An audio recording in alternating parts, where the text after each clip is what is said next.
Good evening. This is Wednesday, 14th July. Welcome to PhD with Women on IT Hack the Future. My name is Beata Young, and today's PhD Positivity Hack delivered will be by our guest, Genevieve Pituro. Today's topic is leadership with a purpose. PhD episode 23 starts here.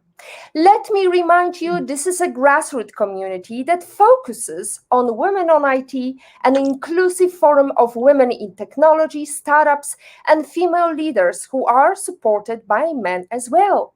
And I bring heart to that hustle because empathy is my motto. And empathy is critical when you are building leadership with a purpose. The two most important days in your life are the day you are born and the day you find out why, by Mark Twain. Purpose-driven leaders think differently. They are able to boost employees' mental health during a pandemic. The Centers for Disease Control and Prevention concluded that nearly 41% of American adults struggle with mental health issues stemming from COVID-19, with the number increasing to 75 among 18 to 24 years old. The top challenges employees face: anxiety over layoffs, burnout, financial security, childcare, and homeschooling responsibilities. In a time when individuals are likely to reach their breaking point, it's vital for business leaders to prioritize employees' mental health and develop a company culture that offers long-term solutions to help employees become healthier and more mentally resilient. And in today's episode, we are going to learn from the industry expert, Genevieve Pituro. Where are you in the world today? I am in New York. Hello, Bata. Lovely to see you, Genevieve. Genevieve was a successful television marketing executive until she dramatically changed the direction of her life. We're going to talk about that. Tune in.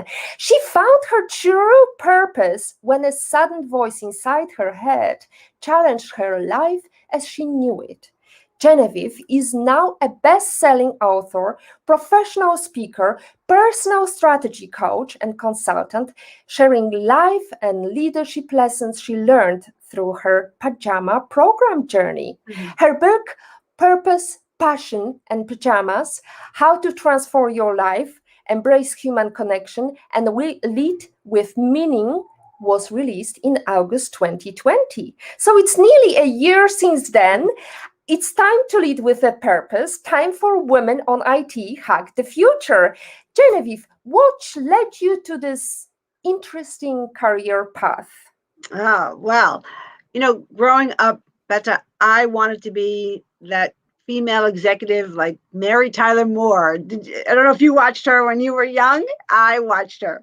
And she was who I wanted to be. I wanted to be that single woman climbing the corporate ladder in a big city, working in a man's world, and just wanted everything she had. She had a great job and she had great friends and a great apartment, and she was so independent.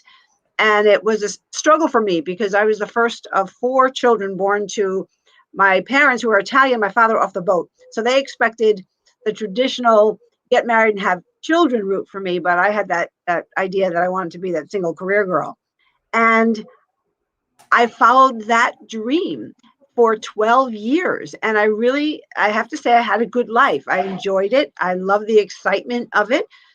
And it wasn't until one day in a rare quiet moment in my apartment, did I hear a voice from me, came from in me. And I heard it ask me a question. The question was, if this is the next 30 years of your life, is this enough? And I was shocked. And that's the moment I realized, because I thought about it, there really wasn't a purpose. There wasn't any real deep, significant meaning attached to my work. I was alone, and it would continue. And I'd feel that emptiness grow and grow if I didn't make a change in that moment. And that was the moment that I started to think about what was my purpose. That's interesting because it's very similar to my career path.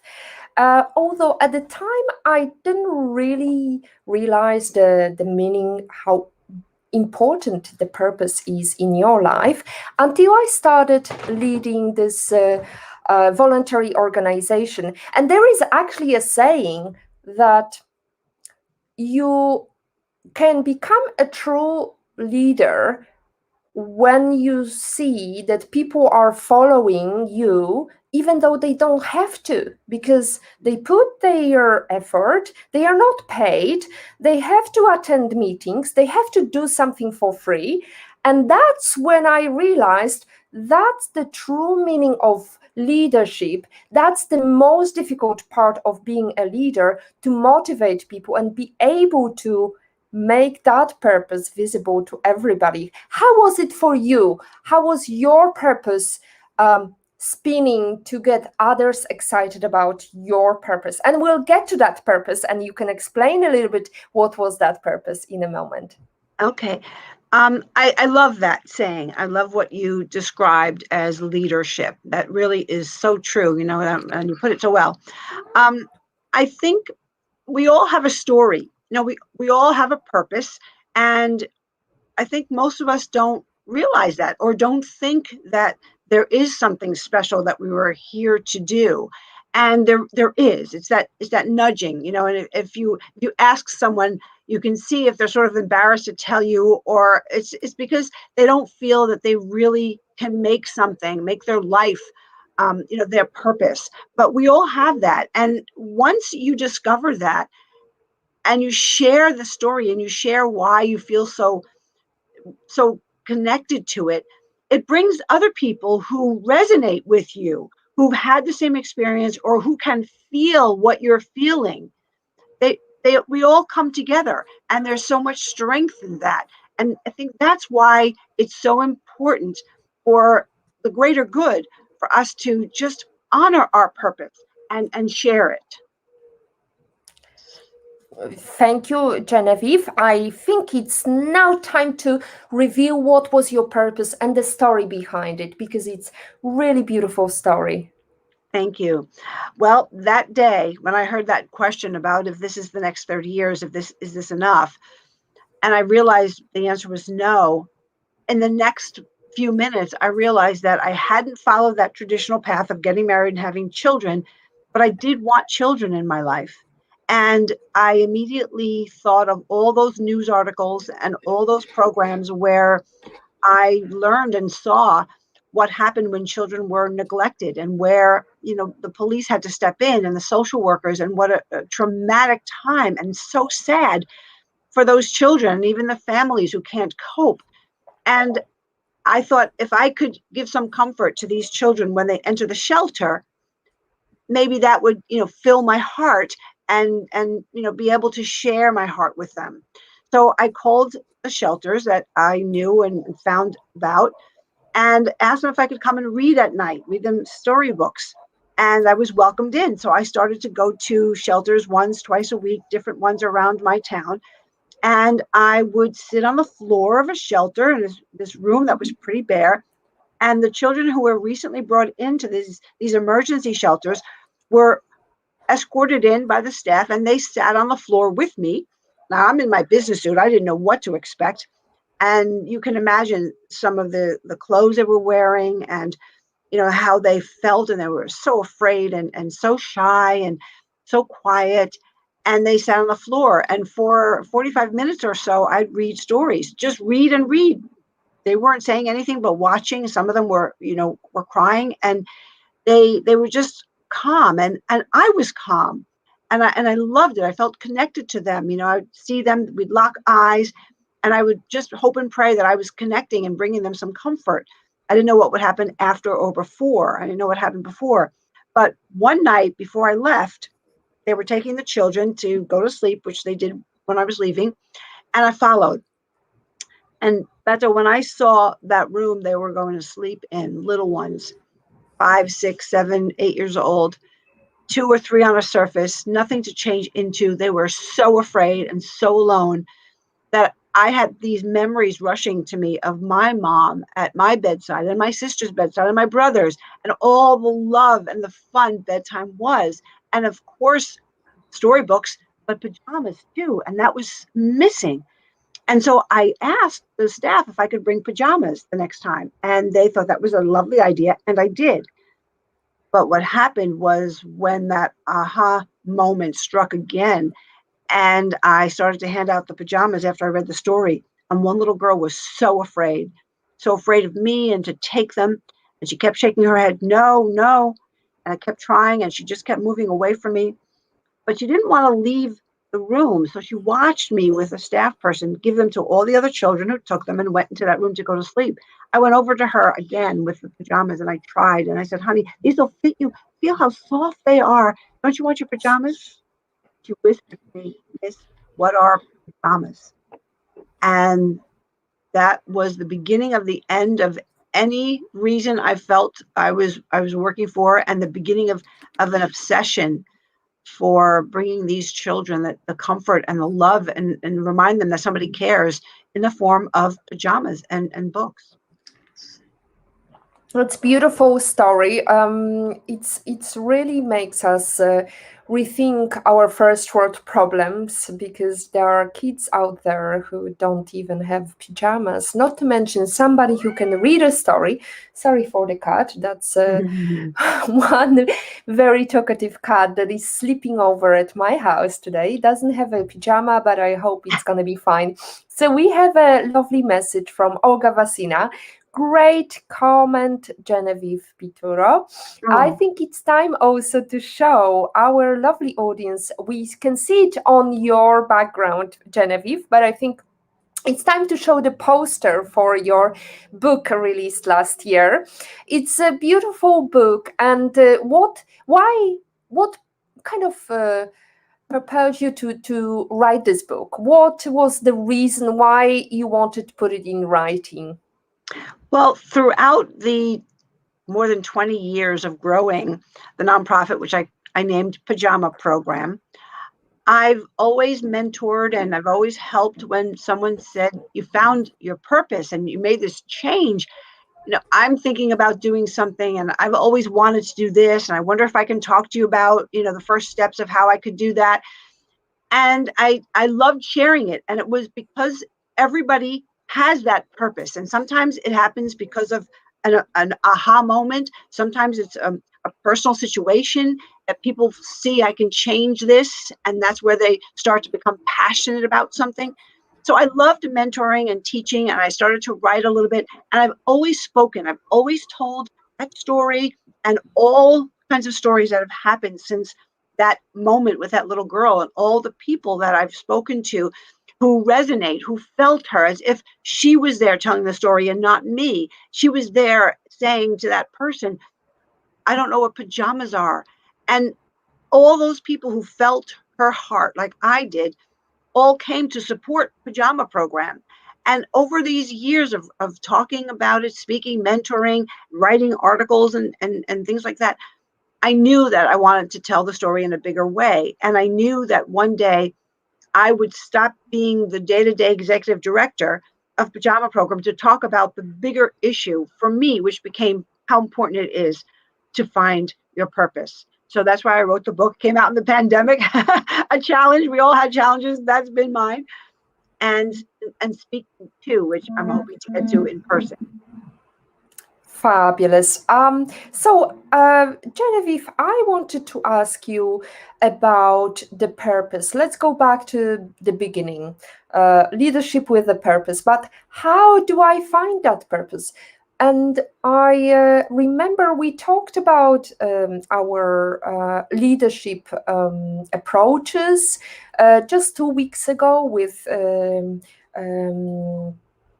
our guest, Nina Segura, who talked about how to lead in a post-COVID world.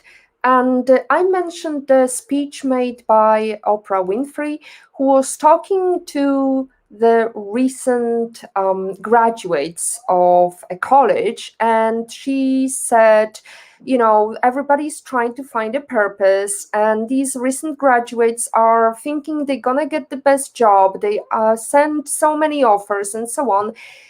And she said, just trying to make them humble, and told them, your purpose in life is to find a job. So maybe it doesn't apply to everybody. I see Marianne is tuning in. She's got a job, and I know she's very successful in her career, chosen career. Thank you so much for sharing your experience, Genevieve. You're very inspiring. Can't wait to read your book. So, Hi, how do Marianne. we find the purpose, Genevieve? Well, I think we don't think about it.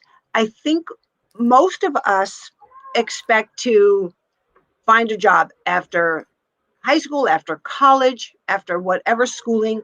That's always traditionally been find a way. And for a lot of people, that means following in the footsteps of someone that they know, someone in the family. So the problem is that we don't really give it much thought. We don't enter the equation thinking, what do I love to do?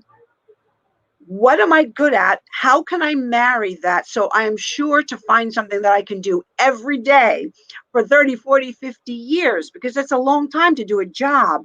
But when it's part of your life, that's what it is. It's your life. And if it's joyful and satisfying, it's worth the wait. And it's worth considering and thinking long and hard. But it's also worth understanding that we have to honor that purpose. It's ours to do. And if we think about it, we really know what we love to do. I do exercises with the people I coach on finding a quiet place for an hour where there's no interruption. Put on some music, make a cup of green tea or a glass of wine, and paper and pen, not a computer. There's so much power when you write with a pen on paper. And list the things that you love to do. Don't worry about if you can see how you can make money at it or not, because of course we have to make money in this life. So if you start with that list and you make a list and you cull it down to 10 and then 5 and then 3, you take those 3 things and you put down what you can do, what is realistic for you to do related to those 3 things for an hour a week. That is so important because most people don't take the time to play in that field. And that's what it should be. It should be play. Of course, it's going to be, there are going to be difficult days and challenges and have to figure things out and plans and budgets. But if you feel when you're spending that hour doing something related to one of the fields that you love, your top 3 interests, you will feel passion.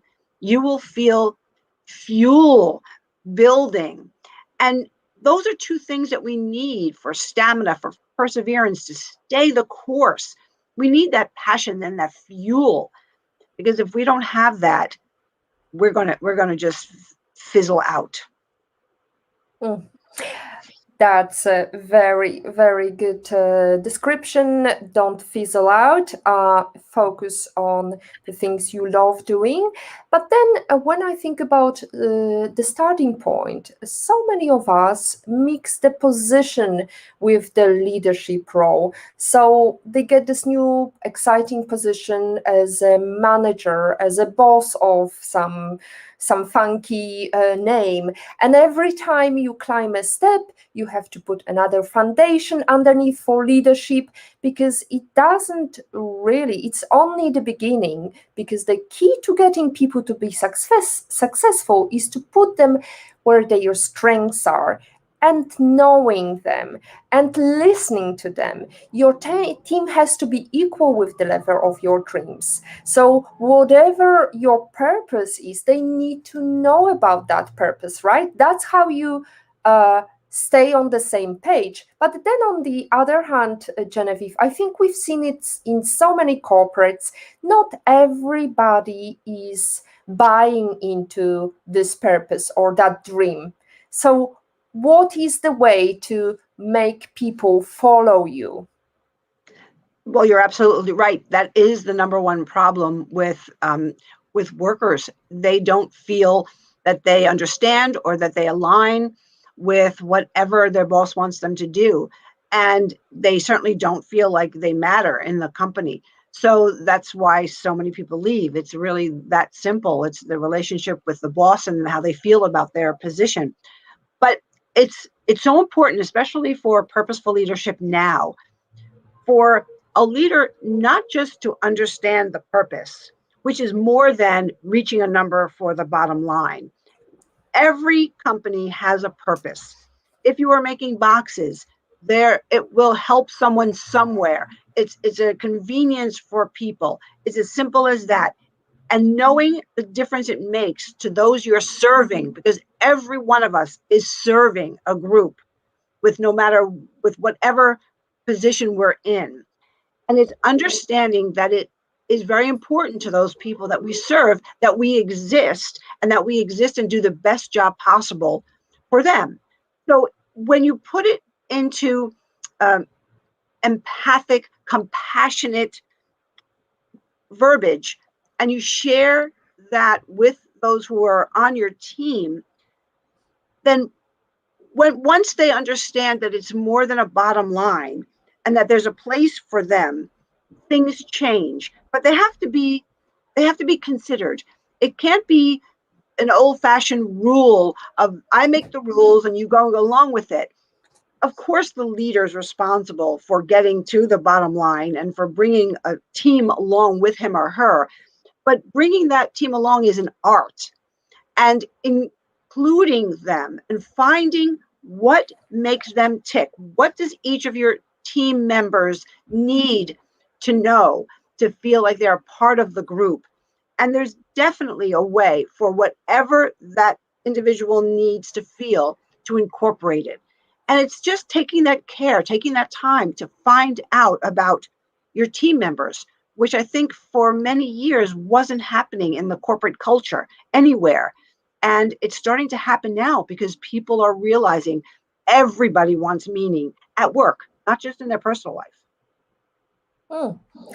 That's very important. Everybody needs meaning. We've got a challenging question now from IPOVID in Patrick's opinion. Patrick's our follower. Thank you so much, Patrick, for tuning in today. Stimulating and inspiring discussion. Genevieve Pitura, thank you. You mentioned how a career has to be for 30, 40 years or more. What about multiple careers? And he's also adding, Nietzsche only wrote philosophy for 20 years. Copernicus was a doctor, economist, military strategist, church admin, and astronomer. And still, he was able to lead a purpose. What do you think would be your approach towards different careers? Thank you, Patrick. Well, when I say a career for 30 or 40 years, there are two careers. You can choose to take a traditional route, and a lot of people who don't think of purpose as part of that could be stuck in that career and do get stuck in that career. But the careers that are on purpose, the purpose stays the same, but the career can change.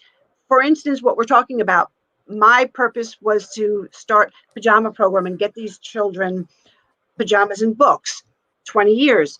Now my purpose, because of that purpose, has grown to helping adults find their purpose because of the purpose I felt in the first place. But you can have multiple purposes as long as you know that what you're doing is fulfilling and continuing on your passion. So it's refreshing to change. That's why I did. I wanted to take a different direction, but still stay true to what made my life feel meaningful. So I can do this and feel meaningful. I can do more writing. I can do other things that are stemming from the purpose that I found.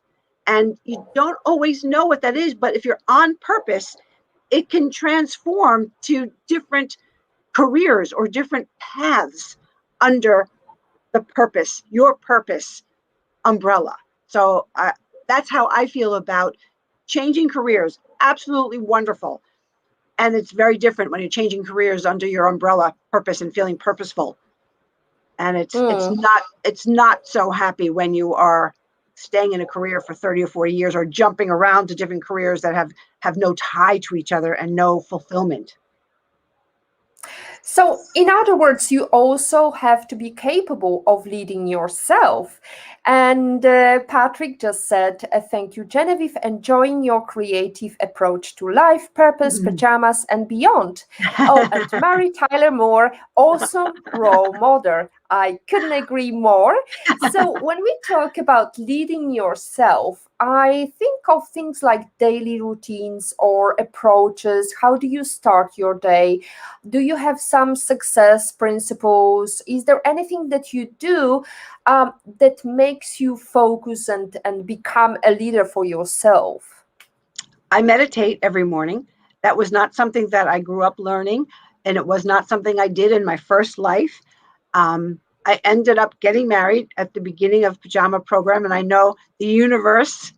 All entrepreneurs know that there's an invisible power, and you have a partner in the universe when you take a chance and you are on purpose. And that's what happened to me. I was alone for many, many, many years, and then I met a great man who became a partner, and he taught me about meditation. So I went in kicking and screaming. I am a type A personality, did not have time to sit and find the universe in my head, and I had to learn, but I do it every day, and I still don't trust 100%, but it's always 100% right. So if I get a lot of audible signals and things, I'll hear a word, I'll hear something, and I know it's from my higher self, or you can call it the universe, whatever you're comfortable calling it. But that's my gauge. So I've learned to sit quietly. I don't ask a question like, how do I solve this? But I sit quietly and I try to give myself and the universe an opportunity to show me and guide me in a way, as long as I start by saying, I want to be on purpose. That's beautiful. Thank you, Genevieve. Aika is asking us a question. Before we go into that, I wanted to ask you about that universe truism, because I actually don't like it so much because it takes power from our decision making, right? In a way, it kind of universe drops something on us and we just follow it. Whereas I believe the true leader should make a decision themselves. Of course, there is parts of universe that are telling us something, but it's really us and having that north pole somewhere in the distance that makes us great leaders and the ones who know how to reach that north star. Right. Well, like I said, I call the voice I hear my higher self. So I know that my head is chatting away, and I know that fear and doubt love to get in there and and put obstacles in there and challenge me. And when I'm meditating and I'm asking the universe for help, the voices I hear, I know, I believe, are from my inner self, my higher self, I call it. You can call it, whatever you like. And some people will call it God. To me, it's my true voice. So when I silence this and I connect with the universe and the greater good of the world, so to speak, my inner self has a chance to talk. And I think that was who was asking me the question. If this is the next 30 years of your life, is this enough? I know that was me. And I think we all know when our true self is speaking up, because it hits that note that might be uncomfortable. It might make us think about something we don't want to think about or we're afraid to admit. But we have that inner self. And because of our chattiness up here, um, we don't allow it to come out in a spiritual way or in a universal way or in an honorable way. That's fantastic, Genevieve. I let you speak to your inner voice, or sign from the God, however we call it. This is time to meditate and really listen to what is important, what is the basics, right? Mm. So that's the general rule for many leaders. They need to reflect on what happened in the past and learn from that. We've got Aika asking us question. I hope it doesn't apply to her life, because it says, what is your advice to people who don't have the luxury to follow their passion and are stuck in a career that they don't feel fulfilled in? I hope you're in good path, Aika. Let's Yeah. answer this tricky one. Yes, I do. I work with a lot of people who are in that situation, and I teach the slide or the jump method of bringing purpose into your life. For me, I jumped. That's my personality. I don't really ponder things. I felt compelled. It was very emotional. That question from that little girl, and everything that was happening, and everything that was in my world at that time contributed to me just saying I have to do this and becoming obsessed. Not always the smartest thing. A lot of people are smarter. Thank goodness it worked out after, after the hard times. But my book is very honest. It tells you about the mess ups I made, because of that. But I teach the slide method, because if you can't or don't jump, there's a slide. So what's the slide?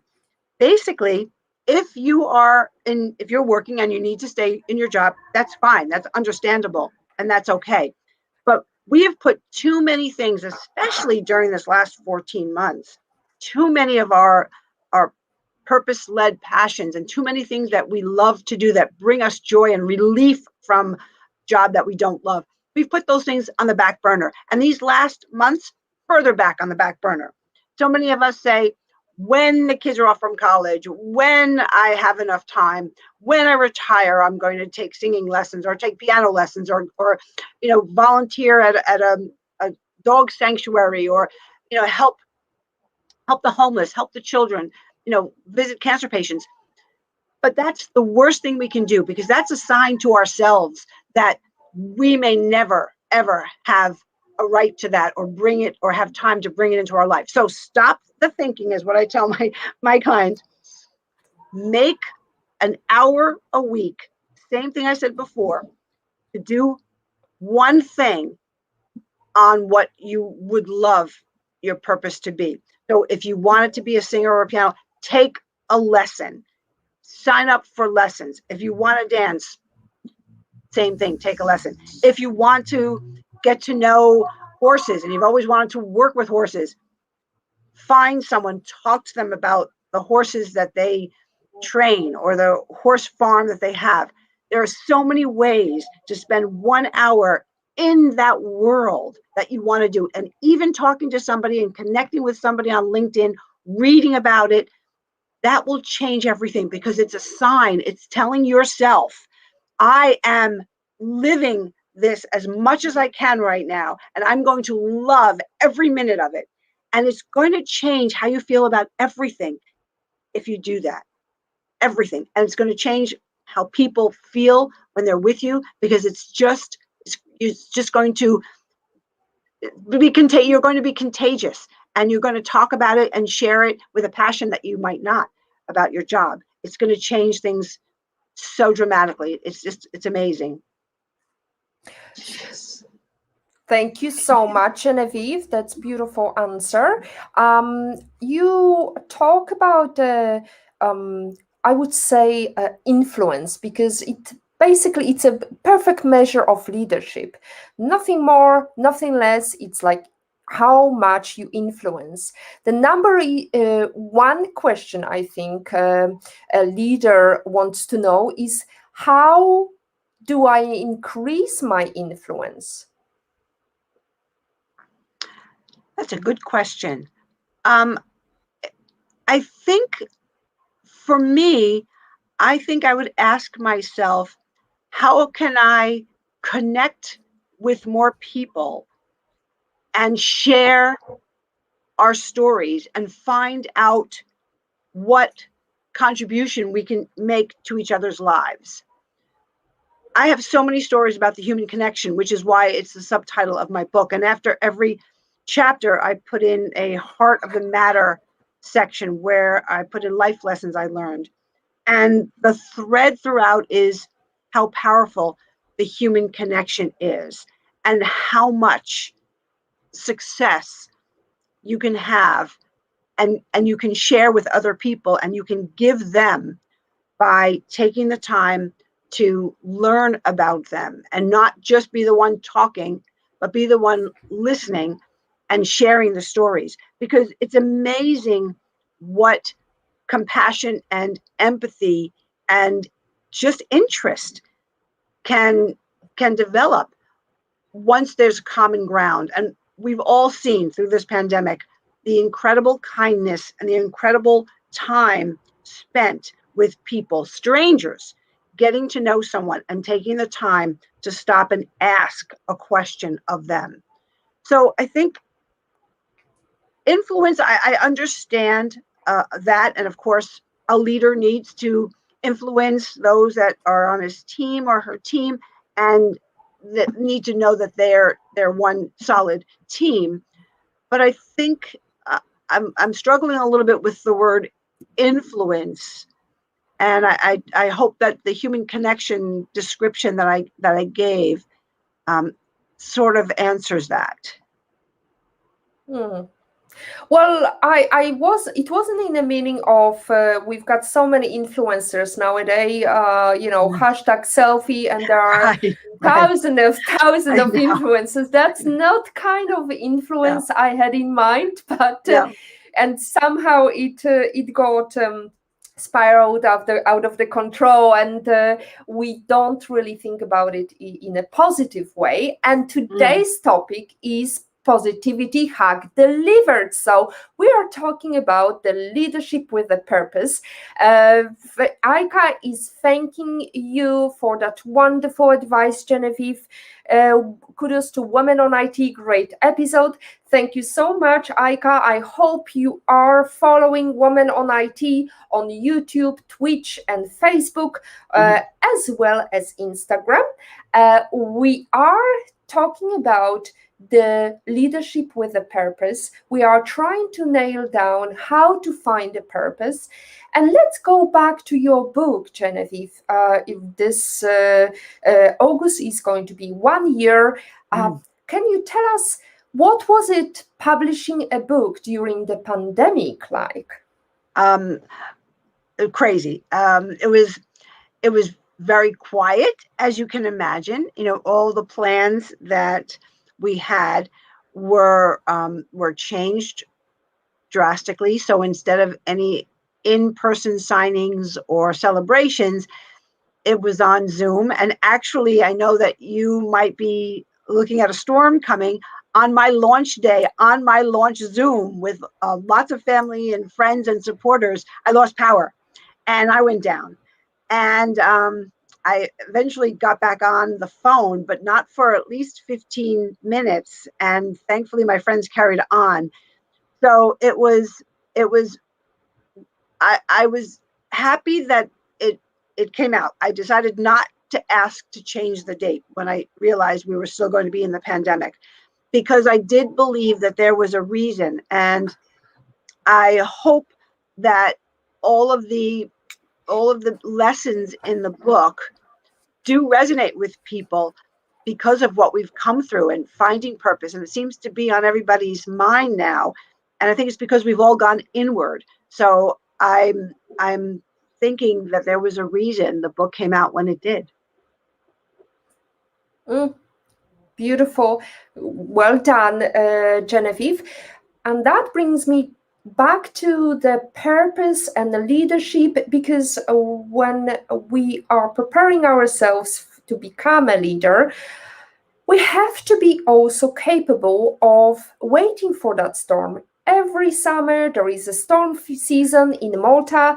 Every winter it's very cold in Poland. We have to take some measures to be prepared for that. So what is your advice for those leaders who are crumbling at any first problem they meet, what would be your advice as a serial, seasoned entrepreneur? What are the steps? How to prepare for failure? Well, there are two things. First, there is preparing for several plans: plan A, plan B, plan C. And if it doesn't work, you need a plan. And there's also the plan to know that some things you won't have any warning about. So, having both situations, I think a leader is the leader, but isn't alone. So I think the more people in your inner circle that you trust and that who trust you come together to solidify those plans, and again, the human connection to include people who are affected immediately when a plan A, plan B, plan C, or failure is approaching, to gain their confidence and to lead with inclusion, to include those in the inner circle and to be open to those ideas. I think in the past, and I've seen, there are leaders who don't share their fears or their doubts, and they make a decision alone. And while the bottom line comes when the decision maker decides, it's not good to do it in a vacuum, I don't think. I think there's strength in trust and respect, and and bringing the people that understand and have the same values as you for the future of the company. Bring those people together to find more solutions, plan E, F, G, and H. You never know. You never know where that great idea is going to come from. And I've seen it. That's beautiful. That brings me back to our talk with Kelly Howie, who talked about your plan B is your network, and that applies to this Yeah. this what you said, because your network is going to carry on your purpose regardless of you being there, if you make sure that you influence them, whatever you call it, influence, or you shed a light on the purpose. I am thinking about the great catalyst research that showed that female leaders, whether it's with purpose or without purpose, are often perceived as either too weak or too strong. They are never just right because their approach towards leadership is too soft or too harsh when they are trying to replicate men's approach to leadership. What advice would you give to other females to help their career or help them find that meaningful purpose and become great leaders of success? Good question. I hope I don't replicate anyone. I hope that I'm inspired by other leaders that I feel are following the same core values. But I think each leader is unique, and I do think women are becoming, because there are more leaders, I think that there are more leadership styles, and we women are stronger than ever, more visible than ever. And I don't know that we cave the way maybe some did in the generations past because of the dominating male leadership styles that were everywhere. So we see that women are coming into power with a different leadership style, and that's needed. I don't think being soft is the right word. Maybe it's compassionate. Maybe it's empathetic. Um, they're more inclusive.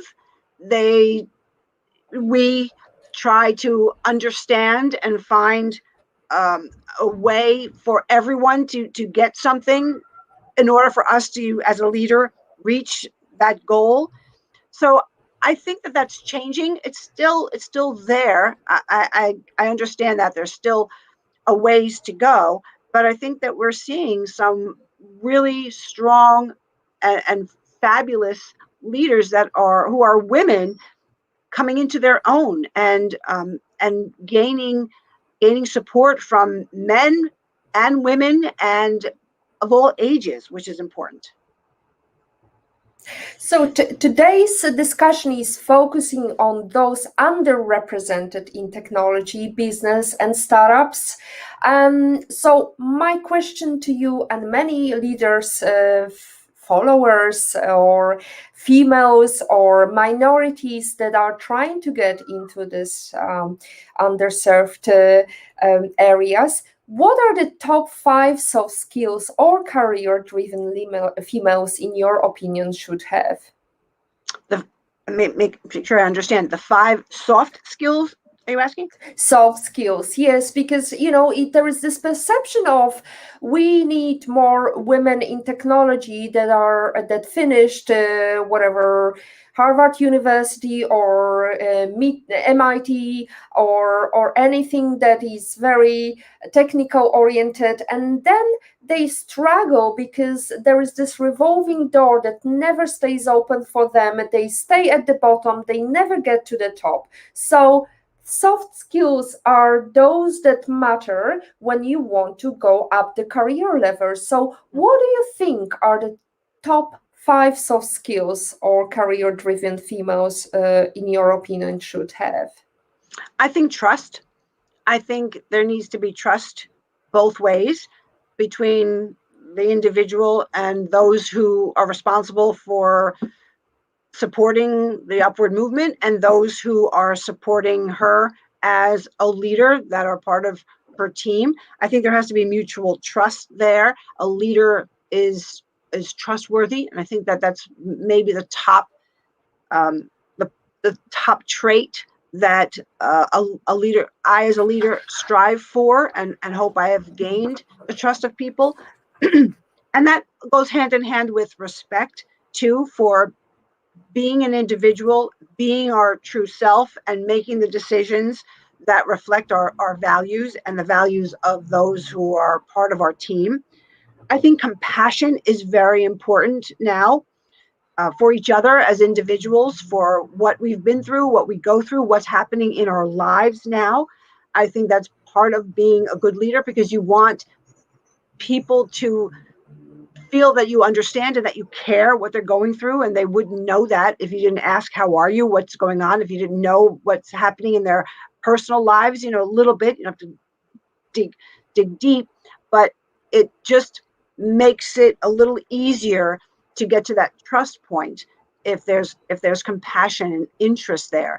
So trust and respect and compassion. I think reaching out, which sometimes is hard, reaching out for help is hard. I think reaching out for to give someone else kudos, if you maybe have been inclined, or people think leaders are inclined to take the kudos on, it's a very strong skill to be able to praise others and not praise yourself for a team win or for something that might come under your win. It's wonderful to reach out and thank the people who really made it happen with you and for you. And I think, let me think, one more soft skill. I think a sense of humor about ourselves. I think that might have been missing from leaders in the past because they had a certain persona to uphold. And I think we have to laugh at ourselves. We have to give ourselves a break, and we have to give each other a break. And it sort of lets our guard down for a minute and lets everybody just be human.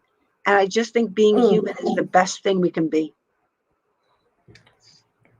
Let's be human and be humble. I see many leaders are having problem with laughing at themselves. But well, we are coming to the end of the show. We've got 10 minutes left. If there is anybody out there who would like to find a purpose in their leadership style or have any question they would like Genevieve to answer today, here's your last chance. So, Genevieve, I would like to go back to your career because by the looks of it, it was very exciting, very, very lively. You said you're very outgoing and upbeat, and I'm sure it was quite a challenging shift from very noisy environment into let's quiet down, let's read some bedtime stories. How was it for you? Apart from having the approach of meditating in the morning, what was other changes in your life that were significant? Well, internally, in my physical body, it was very different because for the 12 years and the years in college gearing up for this kind of a life and my marketing, I was marketing VP in New York City for television syndication companies and marketing companies. It was a race. It was always fast. It was always up in my head of what I could do next and what I had to do. And it was just high energy. So you see, I'm going like this, and that's where it was. It was all high energy here. The minute I sat down, when I started to read to children on the floor, and things happen for a reason, I sat on the floor with them. I became still. And when I realized that this was going to be a big part of my life and that I had a new purpose, a found purpose, everything was coming from here. And it wasn't this. It was this. And it was real and it was deep and it was significant and it was heartfelt. Now, yes, there certainly was stress because I was changing everything and I didn't know how to grow a nonprofit. I didn't even know it would become a nonprofit. I didn't know what it would become. There was anxiety and stress, but basically I knew I was being led from this part of me, the soul and the heart of me, and I trusted that. And that was a major shift in my physical being on a day-to-day basis, and that was incredible. I still think about it now, and I remember those days saying this is an incredibly different feeling. I'm even dealing with stress differently. I'm even tackling challenges and problems differently, and that's was also a sign to me that I was on the right path. That the path was made clear, as the title of Oprah Winfrey's speech goes. Olga Vasina is tuning in for her last question. Isn't it a huge step to leave the security of employment to be meditative but no longer able to rely on a salary? Yes, Olga. It's very difficult. It's very stressful. That's how I did it. I felt compelled.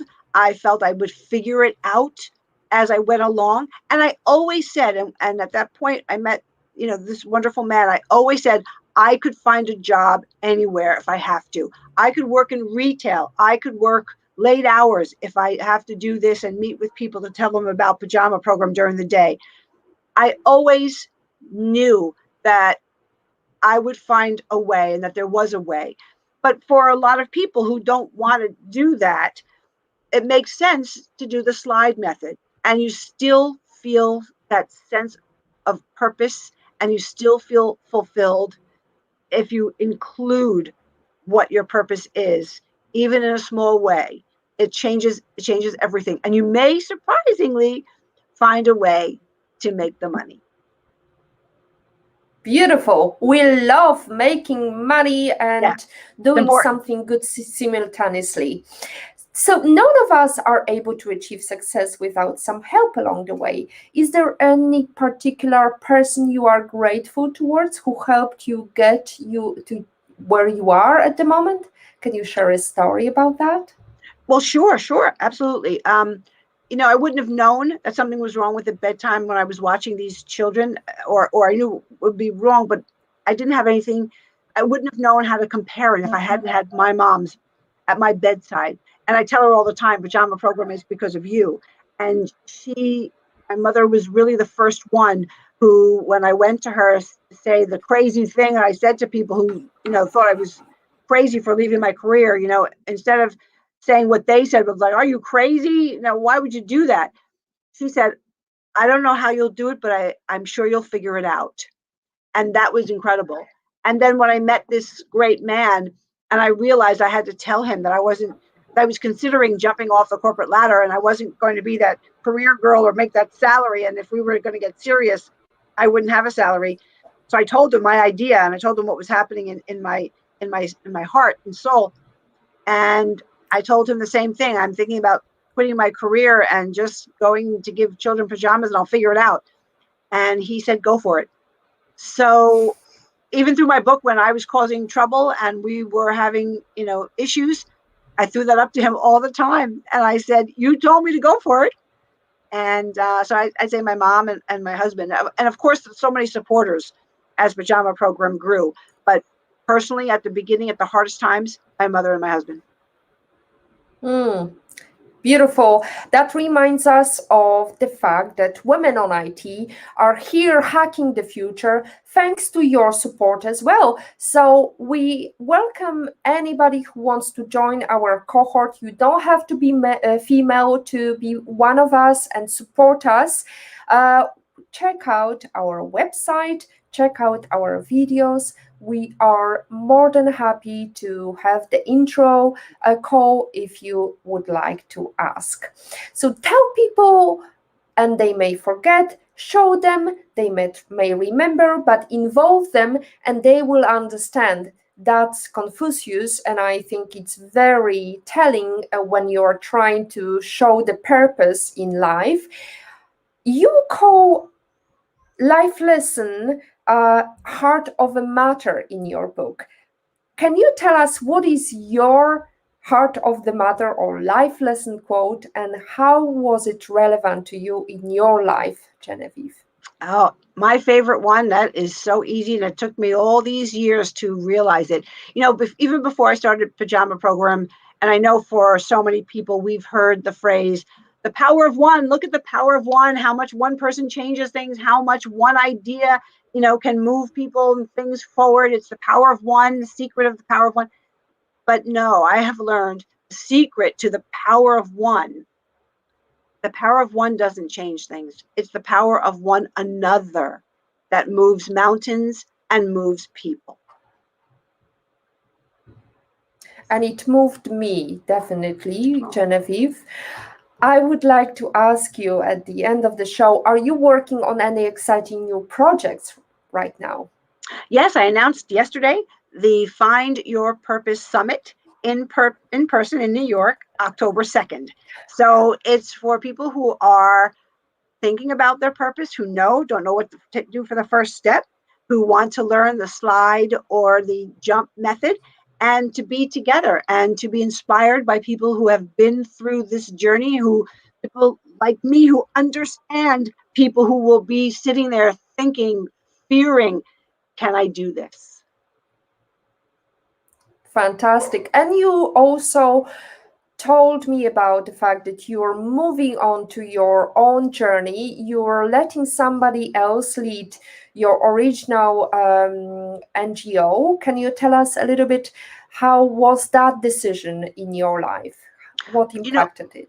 Sure, Beta. I never thought Pajama Program would grow the way it has. More than 7 million new pajamas and new books to children, and 63 chapters across the US. And, in some cases internationally, we've given pajamas and books. I never thought that would happen. And as we grew and we were nearing the 2018 18-year mark, I realized that my purpose was to tell the story. That's how we grew. That's how we gained those supporters. And I wanted to do that. I wanted to do that more than sit at a desk and do the contracts and do the long-term strategizing and all of that. So I discussed it with the board. And one of our board members from the past is an attorney, Jamie, and she wanted to take pajama to the next level. And she can do all those things that I lost sleep over. She can do them in her sleep. And she's doing a great job moving forward. And I always tell her, she took my graduate to college, my high school graduate to college. And it gives me the freedom now to, I have to rely on myself. I have this tendency of jumping, to do what I feel my next step is under that purpose umbrella for me. And it's writing and speaking and coaching and helping people find their purpose. Beautiful. We wish you every success. When you focus on the positives gets more positive. Let's imagine the pandemic is over and you can invite any person in the world to have private breakfasts anywhere in the world. Who would it be and where would you like to take them, Genevieve? That's a good question. It has to be somebody living? No, it doesn't. Okay. I would say I would be honored to spend half an hour with Ruth Bader Ginsburg. I think she's was an amazing role model for everyone, not just women. She stood firm in her beliefs and she led with her value system. And I'd love to ask her, I'd love to know if she was an A-list, an A-type personality, like similar to me, where I was always anxious and still am and excited, but also, worried about everything, or if she was genuinely peaceful and calm and would accept whatever outcome and then just go on to the next thing. I would love to feel her energy and just tell her how grateful I am that I was part of her audience, so to speak, as a leader, and how she influenced in the right way my decisions and how I want to lead. And she just didn't waver. She was strong, and I hope she's proud of what she sees from wherever she is for this next generation of leaders, men and women. Fantastic. And where would you like to have that private breakfast? Oh boy. I'd invite her to my little apartment. And I think she'd be fine with that. And that's one of the reasons why I think, how I admire her.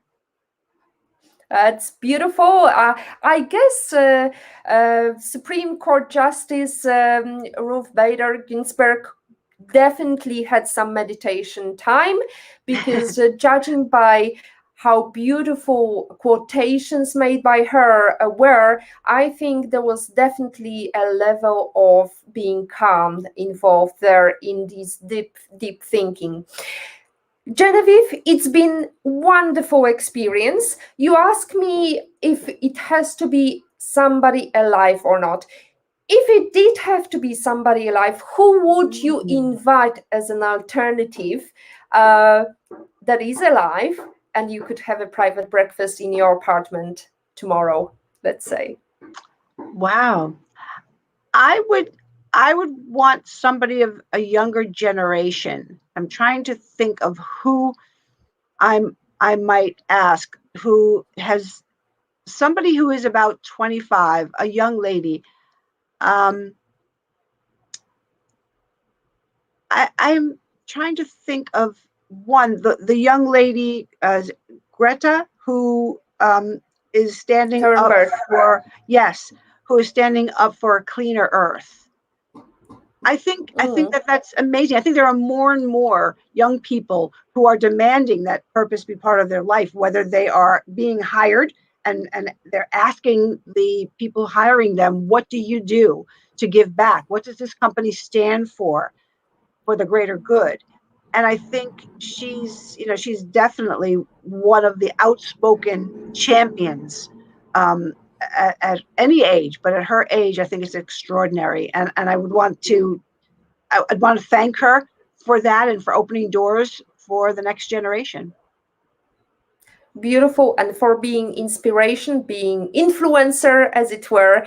I don't believe she's even hit 20 yet, but definitely she can be role model for many. Genevieve, it's been a wonderful experience. The leadership with purpose is here to stay, whether you're working under pandemic conditions or wherever in the world you are, have your North Star and follow it throughout your life. As always, our positivity quote comes from positive thinking only and goes, look for something positive in each day, even if some days you have to look a little harder. I would like to invite everybody for our next week's meeting, but also do not forget to tune in to our previous guests. We had a leadership experience with Nina Segura talking about leadership post-pandemic world.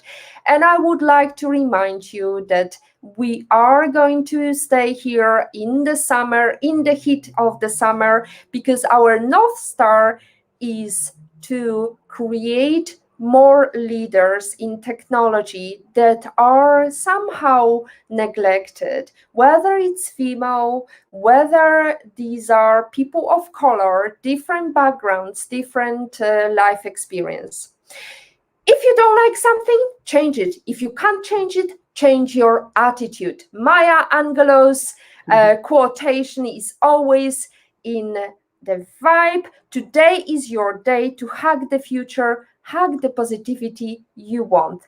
Thank you and see you next week. Thank you.